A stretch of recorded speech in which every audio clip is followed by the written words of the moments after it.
Hello बच्चों, स्वागत है आपका मेरे यूट्यूब चैनल पर फोकस पॉइंट फिजिक्स क्लासेस में। आज मैं आपको क्लास 12th के कुछ टॉपिक्स क्लियर करूंगा। इसमें पहला टॉपिक आपका है वैद्युत क्षेत्र, इलेक्ट्रिकल फील्ड। किसी आवेश के चारों ओर का वह क्षेत्र जिसमें अन्य आवेशित कण बल का अनुभव करे वैद्युत क्षेत्र कहलाता है। अब हम वैद्युत क्षेत्र की तीव्रता की परिभाषा देखते हैं। वैद्युत क्षेत्र में किसी बिंदु पर स्थित एकांक धन परीक्षण आवेश पर कार्य करने वाले वैद्युत बल को ही वैद्युत क्षेत्र की तीव्रता कहते हैं। यह एक सदिश राशि है, इसे E से प्रदर्शित करते हैं। इसका सूत्र E बराबर F/Q0 होता है। E वैद्युत क्षेत्र की तीव्रता जो एक सदिश राशि है, इसलिए हमने इसके ऊपर वेक्टर का प्रयोग किया है। जबकि F वैद्युत बल कहलाता है, यह भी एक सदिश राशि है, इसलिए हमने इसके ऊपर भी वेक्टर का प्रयोग किया है। जबकि Q0 परीक्षण आवेश कहलाता है। परीक्षण आवेश एक काल्पनिक आवेश होता है। इसकी उपस्थिति में मूल आवेश पर किसी प्रकार का कोई प्रभाव नहीं पड़ता। अब हम वैद्युत क्षेत्र की तीव्रता के मात्रकों पर ध्यान देते हैं। SI मात्रक वैद्युत क्षेत्र की तीव्रता का होगा बेटा न्यूटन प्रति कूलाम। F बल कहलाता है, बल का मात्रक न्यूटन होता है। जबकि Q0 परीक्षण आवेश है और आवेश का मात्रक कूलाम होता है। इसी प्रकार वोल्ट प्रति मीटर भी वैद्युत क्षेत्र की तीव्रता का एक अन्य मात्रक है जो विभव प्रवणता से ज्ञात किया गया है। इसको मैं आपको आगे बताऊंगा। जबकि इसका अन्य मात्रक जूल प्रति कूलाम इंटू मीटर भी होता है। इस मात्रक को हम समझ लेते हैं, ये आता कहाँ से है। ये बेटा ऐसे अभी अभी मैंने आपको बताया E बराबर F/Q0।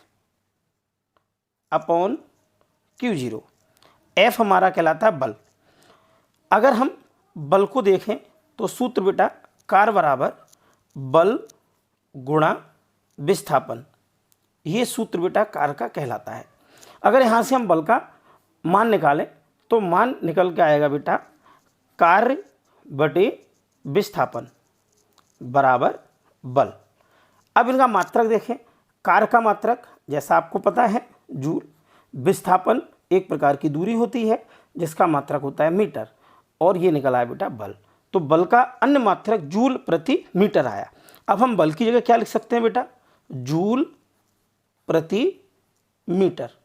और पहले से यहाँ क्या मौजूद है, Q0 आवेश, और आवेश का मात्रक क्या होता है बेटा कूलाम। तो इस प्रकार से हम जूल प्रति कूलाम इंटू मीटर मात्रक को प्राप्त कर सकते हैं। इसका CGS पद्धति में भी मात्रक होता है डायन प्रति स्थित कूलाम। डायन बल का CGS पद्धति में मात्रक है, जबकि आवेश का CGS पद्धति में स्थित कूलाम मात्रक होता है। अब हम वैद्युत क्षेत्र की तीव्रता की दिशा, वैद्युत क्षेत्र की दिशा के बारे में देखते हैं। वैद्युत क्षेत्र की दिशा, यदि हमारा धन आवेश है तो धन आवेश की वैद्युत क्षेत्र की दिशा हमेशा बाहर की ओर होगी। हमेशा किधर की ओर होगी, बाहर की ओर। जबकि ऋण आवेश के लिए वैद्युत क्षेत्र की दिशा हमेशा उसकी ओर होगी। अगर धन आवेश है, आपसे कहा जाए अगर धन आवेश है तो धन आवेश से वैद्युत बल रेखाएं हमेशा बाहर की ओर निकलती हुई प्रतीत होगी। जबकि ऋण आवेश है तो वैद्युत बल रेखाएं आवेश की ओर आती हुई प्रतीत होंगी। ठीक, आगे मैं आपको वैद्युत क्षेत्र की तीव्रता के न्यूमेरिकल्स यानी आंकिक प्रश्न को समझाता हूं। ठीक।